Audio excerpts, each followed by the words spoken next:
and welcome to the BSG Trainees podcast. I'm Rohith, one of the IMT3 trainees in the West Midlands. And I'm Sonika, an IMT3 and ACF in Northwest Thames.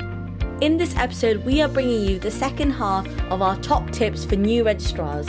We've got a bunch of great guests sharing their ideas they've picked up since they first started reg training themselves, including some on building a network and using your time efficiently.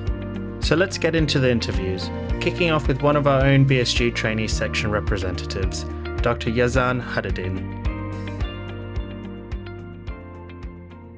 Hi, so my name is Yaz. I'm a registrar working in Brighton, currently out of programme, having done my ST5 year, doing research in hepatology, and I'm the current trainee section chair. Well, one more day, the trainee section at the BSG. Thanks, Yaz. Would you have any tips that you could give to any new registrars that are starting later this year? I think the main tip would be make sure you find your support from colleagues and other registrars. Make sure you embed yourself in a network, especially for those registrars who maybe are starting in a district general hospital. They might be the only registrar in that hospital. I think making sure they have good links with registrars in the deanery, finding out who the trainee section rep is for that deanery. And I think that those links are very, very, very important. I've definitely been at points in a clinical situation where I wasn't sure who to turn to. And actually, a couple of my colleagues who were registrars more senior than me in Nottingham were the people that I refer to quite a lot with those kind of difficult clinical cases. And going back to when you were an ST3, what is something you wish you knew when you started off as a reg?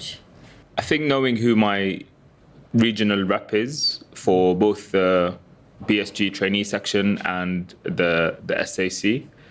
So for every region, there will be a rep that can help you figure out when the training days are, can troubleshoot any problems you have with starting your e-portfolio, can signpost you to a lot of resources that the BSG has for registrars who are starting. We've got a new website coming up on the BSG, a new layout that's going to be a lot more user-friendly, and videos that have top tips of how can you tackle different questions, clinical questions that you might have as a junior registrar. So that's something to watch this space. Will be on the BSG website. Amazing. And I'm sure there's been many highlights in your career, but is there any one moment that might shine above the rest as when you've become a registrar that you want to share? So I think the highlights that I can think of sometimes are often the times that we're out of program or out of training. So opportunities that I had when I wasn't successful the first time applying for a national training number, it kind of gave me a year that I could work with. I contacted a few specialists who I found out were doing quite interesting research in hepatitis B in the Gambia, and was able to kind of make links with that team there.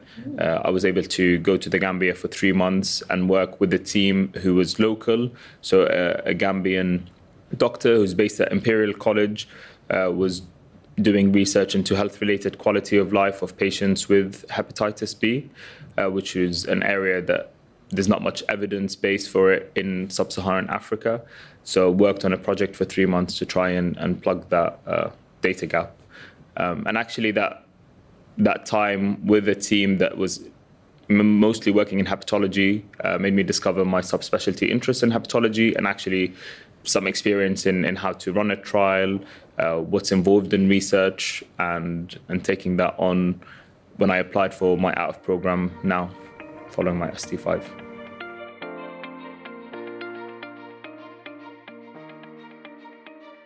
Hi guys, is it alright if you introduce yourselves firstly? Of course it is. So I'm Lewis David, I'm a SD4 at the Leicester Hospital. Hi, I'm Arun. I'm a gastro-reg at St Mary's Hospital. Hi, I'm Radha. I'm a gastro-reg in North Central East London. Lovely. Thanks for joining us today. Would you guys have any top tips that you'd recommend for any new registrars in gastroenterology starting later this year? That is a good question. Obviously I'm a new registrar. I'm just ST4. I'm sort of 9 months in. and I guess you've put me on the spot, but I guess what one of the top tips I have, and one thing I've learned quite quickly, is around referrals, actually. One, they are a great way to learn, so really take advantage of seeing referrals and discussing them with your senior consultants or even your senior registrars if needed. But one thing I've also learned is to try and see every referral that's made to me. I try and go see the patient, even if I think it's trivial, because I think there are lots of learning points to be made, to be gained from seeing patients. And I don't think at such an early stage you maybe have the knowledge base to bat away referrals until you've seen a presentation multiple times. And again, discussing it with your senior colleagues and consultants is a real great way to consolidate your learning. It's almost like a checkpoint to see if your plans are on the right level.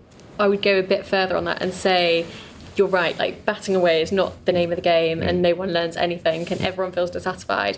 But I would highlight again what you just said about discussing it. You won't get any learning unless you do the discussion bit, and 9 times out of 10 that's the bit that doesn't happen. So that bit's super important. I think the other thing is documenting. Making it very, very transparent that you've had, even if you've just had a conversation and given out some advice over the phone, making sure that's well documented so that the third person who gets called about that same patient knows where they're at, so that the team can see later on kind of what the conversation was about, so that when you get asked to come see the patient in 2 months' time, you remember what it was you said the first time round. And I hear what you're saying about going to see each person, make sure you see that patient in the flesh. I would just add to that a little bit, that then you haven't got all the time in the day, especially if you're in a busy job. So try and think about when is the most efficient time to see them. So perhaps saying, well, as a team, if you can get X, Y, and Z blood tests done, get the sample sent to the lab, I'll aim to see them on Thursday when we have the results, and I'll see the patient with those results. And also remembering that when you get to the patient's bedside, you don't necessarily need to do a full clerking. And actually a lot of what you're there for by that point, because you've looked through all the investigations and their clerking and their progress and their drug chart remotely, you're then there to do a bit of a sense check and that kind of end of the bedogram. And if you just do that, then that doesn't take that long. And the whole process becomes a bit more efficient. No, yeah, totally agree. I mean, I think that's even a top tip for me. So that's a great one. No, thank you. Just to add to that, there's this pressure because you've done so much GIM, particularly with IMT3, that you feel like actually pretty competent to med-regging, but the gastro training is new. But you often, AMU, A&E won't distinguish you from the ST3 in gastro, the clinical fellow, or the post-CCT, post-PhD, ST7. So I think it's just being comfortable with the fact that it's okay to not know.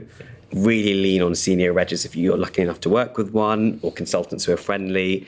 But I've seen a lot of people and I've definitely felt that pressure when you go down to AMU and you're the gastro reg and you think I should know it all, and it's totally fine. And this is more of a practical tip, but actually there's so many guidelines and documents and things that you've never really probably not had to deal with too much in your IMT training, but actually speak to your senior reg or consultant and they'll say, if you want to know about how to manage GI bleed, I would recommend, obviously on this forum, the BSG, GI bleed, work by Keith Seow and things like that. So, but there's always a good tip of, this is a good quick paper to read, this is a good quick guideline to read, and actually don't, start opening textbooks or things like that, or panicking. There's normally, if you ask the right person, one single document that will make you feel very competent with a certain part of gastro.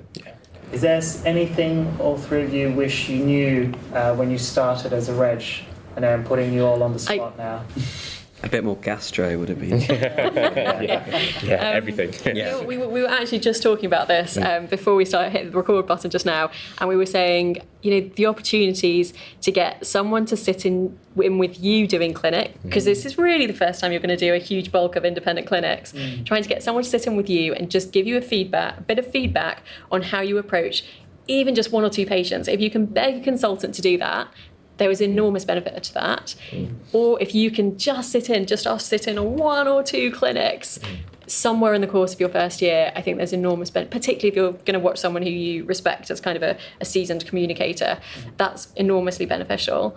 And then I think you have to really prioritise the kind of registrar you're going to be. I remember, second year reg post, I think I had a bit of a freak out because the other 2 reggers I was on rotation with at a particular hospital were diligently recording every referral they ever went to see, with all the follow-up investigations that they needed to follow through on, and documenting how many patients and who they were seeing in every clinic. And I had an enormous panic and decided I was going to have to do the same thing. And clearly I was really bad at doing that. That's not the registrar that I am. And 6 months later I abandoned things. And I think it's just important to remember that, you know, every registrar will have a slightly different approach to clinic. Have a think about what you want to be as a registrar and how you want to operate. There's really no right and wrong as long as you see CT at some point.